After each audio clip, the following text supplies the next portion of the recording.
Aren't you eating honey? My husband asks, noticing that I'm not reaching for the Christmas dinner his mom made. Yeah, well, it's not like I don't have an appetite.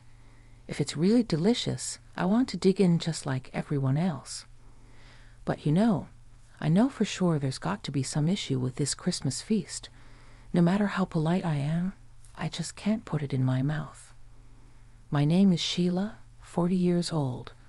Old when I slap on tons of facial serum to defy aging. My husband Zach jokingly comments, it's like prepping a meal, then he cracks up at his own joke. Geez, give me a break. Us women got to put on a lot of skincare to keep up, I'm putting in the effort to stay young for him. He just doesn't get it. This is a story from my 20s when I could sleep with makeup on and still have smooth skin. I had only been married to my husband Zach for a year, and we were still newlywed. I got along great with his parents and even hung out with his sister, just the two of us. My married life was smooth sailing, or so I thought. One afternoon, I was out shopping with my mother-in-law Teresa, who asked me, "Look, Sheila, which one of these do you think suits me better?" She was holding a dress in each hand. One was a navy blue knee-length dress with pearl beads, and the other was a bright pink maxi dress. Honestly, I wasn't feeling either of them. They're both kind of. I thought. That knee-length dress on my 56-year-old mother-in-law, if it suits her regardless of age or if she likes it, then I guess she can wear whatever she wants. But let's be honest, it's not exactly the most flattering color for her. It looked too flashy, probably more suited for young girls. I was pretty sure that Target was for college girls even younger than me. And the shocking pink one, while less revealing, was just too loud with its big floral pattern. Neither were good choices. Well, I guess the navy blue one would complement your skin tone better, I said, but I was worried she'd be shamed wearing it. Not just embarrassed for herself, but embarrassed for the whole family. They lived in a pretty rural area. Wearing something like that would have definitely attracted some attention from the townspeople. So I racked my brain trying to keep the peace. Oh, yes, I grabbed an oven dress and put it against her body. Hey, this one will look great on you too. It was meant as a gesture of goodwill. I really thought the design suited her, but she just furrowed her brows. You mean this dark green? This is some old people's design? Sign.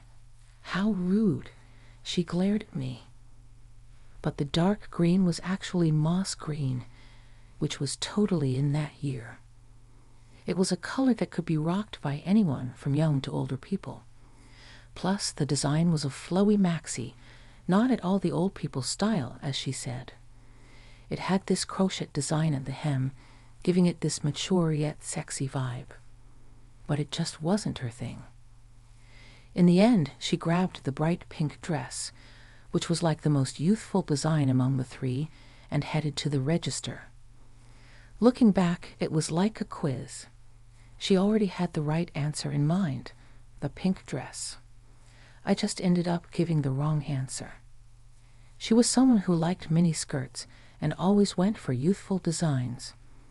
Let's just say that the youthful fashion wasn't exactly flattering on her, who isn't exactly slim and isn't exactly into self-improvement either.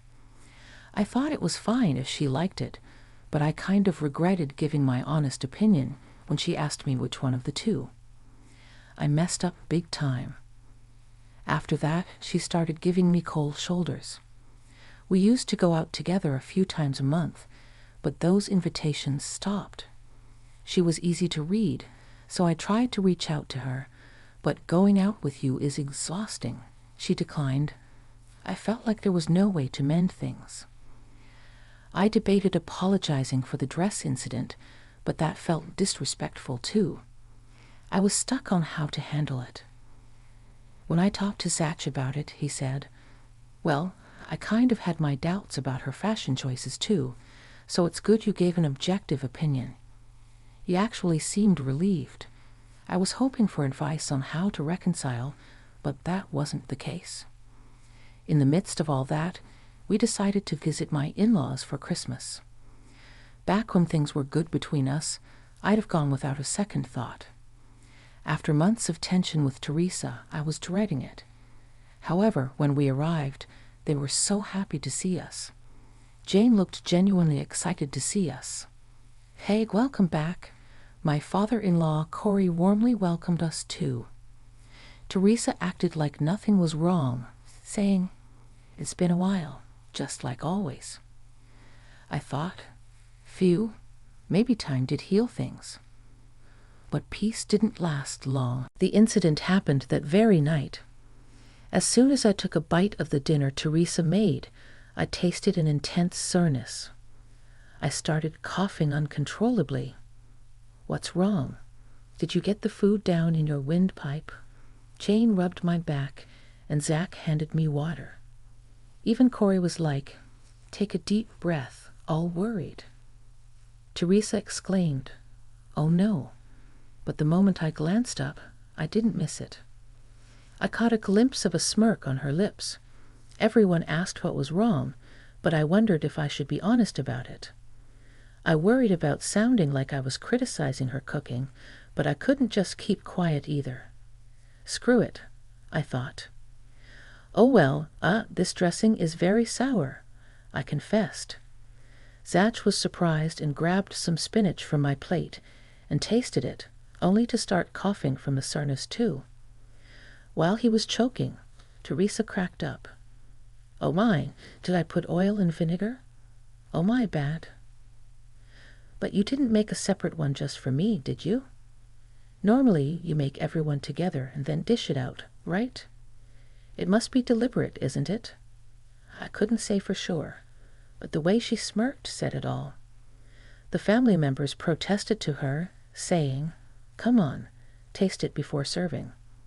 She just repeated, "Sorry," and didn't seem to be bothered. Other than that, there wasn't any harassment, but every time we visited, she would mess with my food. My salad would have lots of tomato stems, the stew would have onion skins, and scrambled eggs would have pieces of shells. She probably developed those other forms of harassment after being scolded to check the tasting for mixing too much vinegar. Every time she'd say, "Oops, I messed up when I was dishing it out," I'd get it. "Yes, your plate got the weird stuff." Sneakily adding something that wouldn't cause any immediate problems is pretty nasty. I might have been thinking too much, but the taste wasn't even good. Sometimes there'd be chunks of barely edible parts of vegetables mixed into the soup. I thought she was going a bit too far. I tried to keep my complaints to a minimum, though. I hate conflict. But then, whenever I pointed it out, "Why do you get mad at me over such a minor mistake? I just want to get along with you, but you're being so difficult," she played the victim card. Didn't the family help me out? Of course they did. Zach reminded her to be more careful with the cooking. Jane and Corey also warned her. But when everyone sided with me, she'd start fake crying, so they gradually stopped intervening. It just made things awkward, and I didn't want to keep reporting it to them every time. So I quietly picked out the peels and shells and ate the food. I'll endure it as long as there is no other harassment. I'll treat myself to a feast at home later. This went on for about 2 years. Then came Christmas, which was different from usual. Instead of just our family, it was one of those rare occasions when relatives gathered. Nearly 20 people were at my in-laws, and it was bustling for the morning. Amidst it all, Teresa was humming as she prepared the feast in the kitchen. When I quietly observed her, she seemed even more cheerful than usual. I didn't like to think that way, but it was creepy. Normally, as the daughter-in-law, I should have helped with the cooking, but I generally didn't help out in the kitchen. That was because the one time I offered, I was strongly discouraged. Well, no wonder. If I was around, she couldn't sabotage my food. I wonder if she'll mess with my portion of food, but it's not like she's serving individually. If we're all sharing from the same plate, maybe she won't. Huh. I don't know. It's still scary feeling uneasy despite a festive holiday. I joined them for lunch. The feast on the table looked normal. There didn't seem to be any vegetable peels like usual. As everyone started reaching for food, I just stared at them. Aren't you eating, honey? Feeling sick? Zach peeked at me with concern. Jane, sitting diagonally across from me, showed concern and asked, "Oh no, are you okay?" Yeah, well, sensing that I wanted to say something, they both stopped eating. Before I knew it, I blurted out the forbidden words. Well, because my food always gets tampered with. It doesn't look messed with on the surface today, so I'm scared it might taste awful. Hey, don't say that. You can't say the truth, Sheila? They panicked at my comment. What's going on? They must have noticed my food getting tampered with, right? It's always been like that, so they shouldn't be freaking out now. Mom can't cook. If we tell the truth, it'll just upset her, huh? I'm left dumbfounded, looking at the flustered Jane. Teresa standing right behind her, her face pale and trembling. Shoot, Mom. Zach was speechless. Then Teresa exploded. You disrespectful kids. Saying I can't cook? Fine, I won't feed you anymore. Well, honestly, it's better if you don't, Zach said, seemingly resigned. Yeah, especially when we have guests over. We can just order in or something. Jane chimed in, agreeing. While I was stunned, Corey enlightened me. You see, Teresa, she's catastrophically bad at cooking. We even had a big fight once, and she stormed out of the house. Apparently, she had a unique sense of flavor and was completely oblivious to it. It was even worse back when Zach was a child, because she tried to get creative while Corey silently endured it out of kindness. The kids couldn't take it. It was when they demanded better food that Teresa stormed out for a week. They managed to coax her back somehow, but it took a lot of apologizing from everyone. Since then, the food had improved somewhat, with everyone praising her and gently discouraging her from making any adjustments. Still, judging from her smirk whenever I removed peels and shells from my food, she must have intentionally added them. But I thought it was just another form of harassment. Bad-tasting dishes were unaltered. Since everyone else was eating the same kind of bad food, they didn't think I was being targeted. Apparently, it wasn't uncommon for vegetable peels or eggshells to end up in dishes back then, and everyone just thought she made a mistake, as she had to cook more food than usual. Finally, it all made sense. No wonder they didn't realize I was being harassed. There was a more fundamental issue at play. I was grateful that they warned her for me, even though it might have angered her. I remembered mentioning to Zach that I felt like I was being harassed by Teresa, but my concerns were dismissed as overthinking. At that time, I thought he wasn't reliable, but maybe he was just thinking, "You're overthinking it. Her food has always been bad." Watching the family drama unfold, the relatives chuckled, saying we couldn't mention it, but it looks like everyone was thinking the same thing. With alcohol fueling their words, they were quite blunt. Teresa's face turned beet red as she went insane. So, you've all been thinking my cooking is bad all this time? No one answered her question, avoiding eye contact. The silence spoke volumes. It's not true, right? It's not bad, right, Sheila? Sheila's dishes were just slightly altered. Her food was intentionally bad, but my usual cooking should be good. Come on, guys, say something. She shouted, her voice getting louder, but everyone just kept their heads down, sipping their drinks in silence. It felt more like a funeral than Christmas. More importantly, in her agitation, she inadvertently confessed to sabotaging my food. Maybe your taste buds are beyond saving, but seriously, stop dressing like a teenager. Maybe try looking at yourself objectively, Mom. Indeed, you should realize you're being laughed at by the neighbors. Jane added more to Zatch's comments. Inside, they only fueled the fire, and Teresa's face turned dark red. Who gave you birth? What did you just say to your mother? No, it's not about that anymore. There are things you could and should say to your parents. Zatch's words were met with nods from Jane and a troubled expression from Corey. You guys are mocking me. I'm still in my 50s, still young.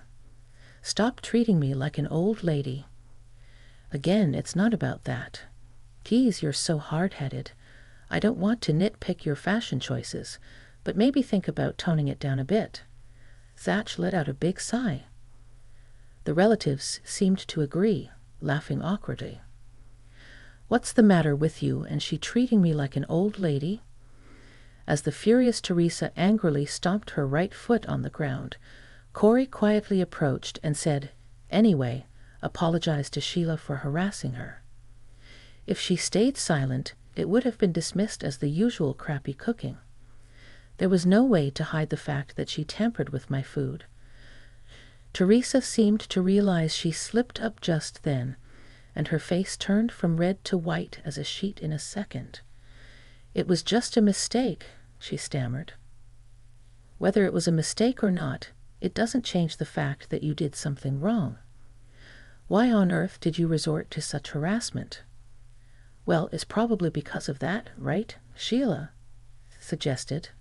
You wear more mature clothes or something. Of course, she would. Flashy clothes just don't suit you, you know. That's what they call overreacting. Unable to protest, Teresa remained pale, looking down. Corey sighed again, saying, geez, just for that. At that moment, she erupted. What do you mean just for that?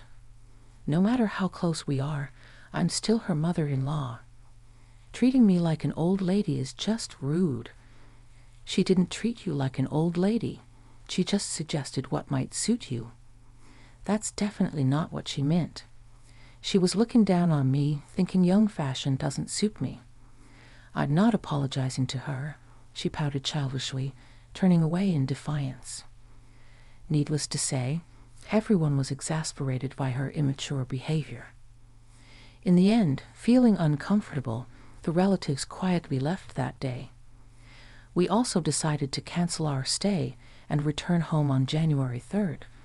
Corey called and dropped the bombshell out of the blue. Teresa and I are separating. After that incident, he had a long, earnest conversation with the unrepentant Teresa, hoping to make her see reason. But instead of admitting her fault, she became even more defiant, accusing him of being cold and not measuring up to a good husband's standards. That was the straw for the usually gentle guy, and they ended up deciding to live separately. It took about half a year for Teresa to finally reflect on her actions. When she came to apologize to me, she also asked if we could help patch things up between her and Corey. If you're only apologizing to her to get on Dad's good side, then forget it. We won't help, and we won't forgive you. Zach shut her down immediately. She tried enlisting Jane's help too. I doubt he'll change his mind, 'cause he's really furious. You two should try to work it out yourselves. She was met with a firm refusal. In the end, she was left isolated and couldn't change Corey's mind. About half a year later, they finalized their divorce. Her luck must have run out by upsetting Corey, who cherished her despite her bad cooking. With no savings as a stay-at-home wife, she tried to rely on Jane. But around the same time as her divorce, Jane got married and refused to live with her, as her husband didn't like the idea. Well, I guess that's understandable. As for us, Zach was still mad at her, so we didn't take her in. Currently, she's living with her younger sister, with whom she's had a bad relationship since childhood. She's been given what can only be described as a leaky, drafty shed, not a proper room. I feel a bit sorry for her, but like they say, what goes around comes around. On the other hand, I've given birth to 2 kids and have been working on toning up my post-pregnancy body with home workouts. I've been doing jump rope with the kids, and let me tell you, they have endless energy. Playing with them has naturally helped me shed some weight. Now I'm just focusing on firming up my face with some serum. Zach has been consistently a loving husband since then. On weekends, he takes us hiking, and sometimes when he manages to get a weekday off, we sneak in a date while the kids are out. It feels a little awkward and embarrassing to go on dates nowadays, but it's still nice to be treated like a woman. I hope we can continue holding hands and going for walks together